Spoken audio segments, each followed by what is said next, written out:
Captain America over his entire lifespan had been just about everything.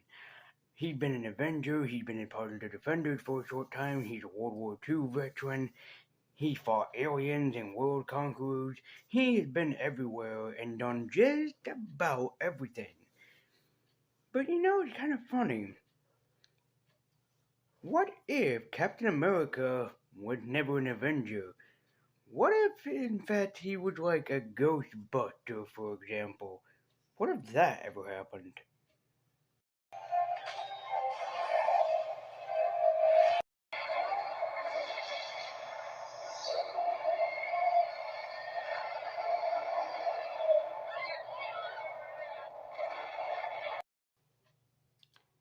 Huh. Huh. Hmm. Well, that's one weird way of looking at it. But I think we gotta go with the Ellen Grass way. Maybe try to figure out what would happen if Captain America would technically A. Ghostbuster, and then when he faces off against the Ghost Army. Greetings, geeks and nerds. I'm Lee the Universe, and I'm White and Nerdy. And Captain America has been one of my all-time favorite superheroes. I cannot deny that I've always had a soft spot in my place for Captain America, the first Avenger. So, entirely, what was the entire method behind this comic book? To be assured, this graphic novel, Captain America, the Ghost Army. I have no idea, truthfully. Like I said, in my Constantine review, I wanted to, I get some new reading material. It's been a while since I've read anything new for comic books, and this one kind of stuck out to me because, well, I've always been a Captain America fan.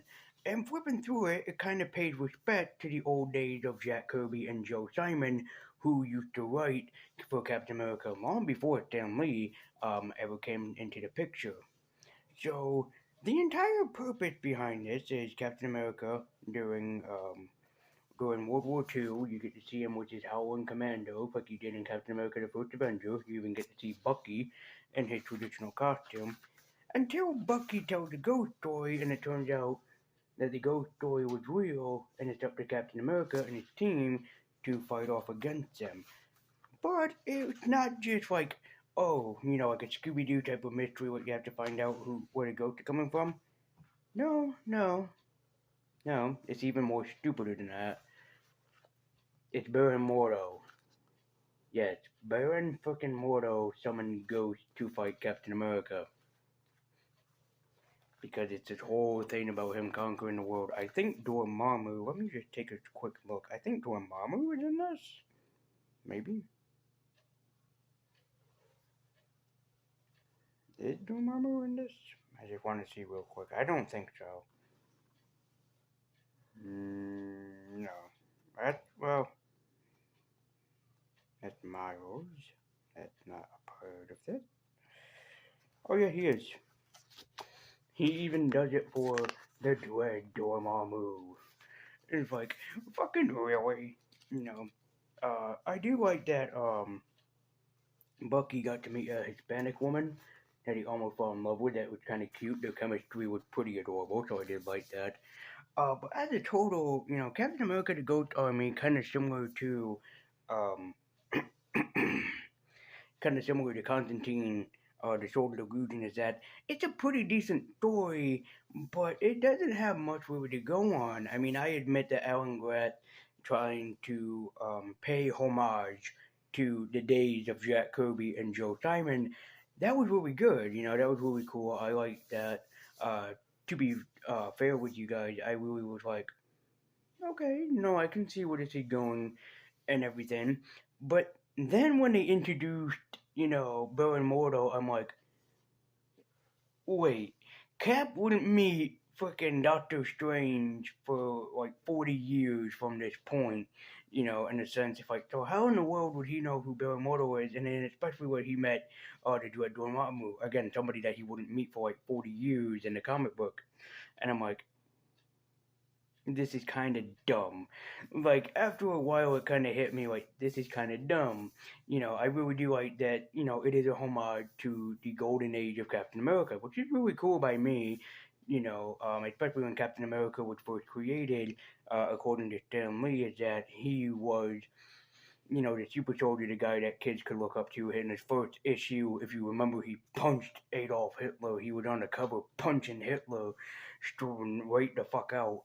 And then Stan Lee admitted, and I'm probably certain that Jack Kirby admitted it too back when he was alive, is that after a while, they had nothing to do with, no place to do with Captain America. He was just there, and then, he disappeared.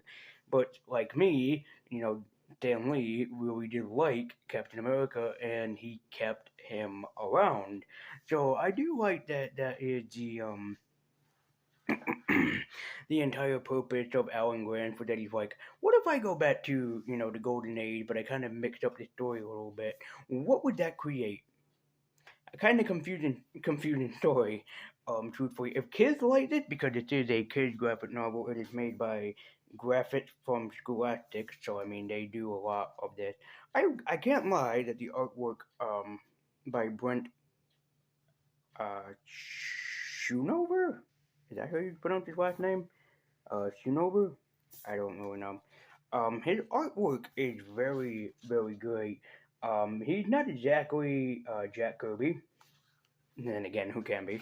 But he does try to capture Jack Kirby's art style in this. He really tries to capture the Kirbyism, I guess, of Jack Kirby's artwork. So he does a pretty good job of trying to implement like what is the Jack Kirby artwork, and I think he gets it down. Um, Not so great, but pretty damn good for the most part. The writing by Alan Grant is pretty decent. Bucky kind of acts like the '60s Robin in a way, which I thought was kind of funny, but also true to his character because Bucky was created before Robin, and then I think that Robin was taken as an inspiration off of Bucky. So it's kind of like you get to see the transition from then to now. You know. Um, I do like seeing the Howling Commando. They're the same Howling Commandos from the movie, the first Avenger, where they first appeared, so you get to see Dum Dum Dugan and all of them. So I thought that was pretty, decent as well, especially since I love Captain America, the first Avenger. I really do like that movie. That they was great just to see them in comic book form. Mostly Dum Dum Dugan is the one that you see, and yes, his name really is Dum Dum Dugan.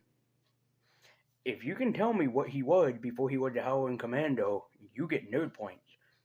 If you can do it without looking it up. I'm evil. When you're evil. But, I mean, for the most part, yes, it's kind of is like in that goofy, like, old style of Captain America tradition of like, what if that probably for the Golden Age Captain America would face off against, you know, Ghost probably. Similar to Batman, like some of his early stories were pretty goofy and campy, but Bob Kane had to do it because children were reading Batman. He couldn't go to dark at the territory where Batman began. He had to go into the light-hearted place, where Batman faced off against aliens and other goofy villains. But then later on in the '70s and '80s, I think even '90s, Batman transitioned from the goofy side straight back into the darker territory side, which was, probably a much. So would I recommend Captain America the Ghost Army for people? Well, aside from the great artwork by Brent Schoonover and the kind of great writing by Alan Grant, I don't think I'd recommend it to the die-hard readers of Captain America because there's not a lot here probably for you. It's just a simple story of Captain America versus Ghost. He's trying to figure out where they come from, and then he does. He ends up meeting um, the Dread Dormammu and Baron Mordo. Would you think that he would mention to Doctor Strange when he first meets him, and he knows that his dreaded enemies are both Baron Mordo and Dormammu, that, he would just mention, like, hey, I met your enemies before. They were pushovers, and yet Doctor Strange is the guy that's been facing these two for years now. Um, but yeah, I mean, it's okay. I wouldn't say that it's like the greatest story I've ever read, which it definitely is not. But for the most part, it's pretty damn decent. I mean, I get that you can get your kicks off of it. I paid $15 for this, so it's kind of like a bang for your buck. I didn't know if I was gonna, like it or whatever. Which, I could have sat in, my bookstore because there are seating areas where you can sit down and read whatever. I could have been a jackass and done that, but I think they probably would have been upset with me that I didn't buy this. So, yeah, they probably would have been upset if I just like read through this and went, I don't want it, and then just didn't pay for it. If you guys have read it, let me know what your thoughts are. I mean, sure, I mean, it's a pretty damn good story and comic book all the way around. Um, but it's like more goofy than Joe Simon and Jack Kirby. And granted, I've never read any of the Joe Simon and Jack Kirby era comics, so I wouldn't know. But for me, it just seems like it's a very goofy concept of like Captain America versus Ghost. Then we'll have Captain America versus vampires, maybe. Who knows? I mean, there are vampires in the Marvel universe. I mean, look at Blade and Morbius. There is zombies in the Marvel universe too. So I mean, yeah, yeah, yeah. This is about like 300 pages, I think. 100 and almost 200 pages. But I mean, it's a pretty, decent story as wise, but it got some nice damn artwork. I really do like the colors; they pop off the page. The writing's pretty good, but I guess the reason why I didn't like it is just the story was pretty much for the goofy part. Is that it's Captain America versus Ghost, and I thought, oh, that concept seems really kind of cool. How did he deal with it? And it's just Mordo and Dormammu. So I mean, I can get it, you know. And Alan Grant, in case people are wondering, the have wrote Refugee and Ground Zero, which I've never read.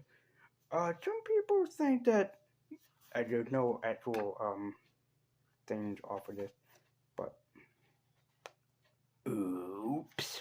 And also, one thing I found pretty funny here is that Captain America's date of birth is July 4th.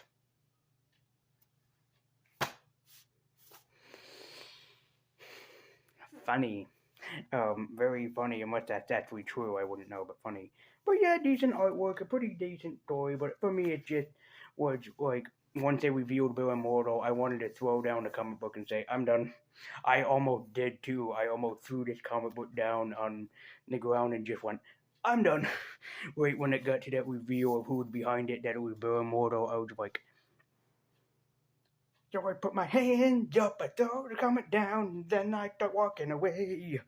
Like I just wanted nothing to do with it. But yeah, Captain America: The Ghost Army. Check it out. Maybe it might be worthwhile for your kids, but for me, I don't think so. I mean, the story was pretty decent until that big reveal, and the artwork all around is pretty good. Maybe it just wasn't for me. Maybe it would be for other people. Like other people could read this and be like, "Oh, hey, this is a pretty decent, comic book that we have going here." But for me, I wouldn't be worth to pay the price for it again. I mean, $15 for kind of like a decent story, yeah. But maybe if it was like half price or whatever, I probably would have been more on it or whatever. But there will be more comic book reviews coming in May. There's a bunch of things coming in May. May is just right around the corner, surprisingly enough as it is. So yeah, man. I mean, let me know what you guys thought in the comment section down below. About this comic, about what you think of it. Check it out actually if you want to. Captain America: The Ghost Army, written by Alan Grant. So I didn't really like it, but if you guys like it, be sure to tell me in the comment section down below. Or if you have a favorite Captain America story that you like to highlight to me, let me know in the comment section down below too.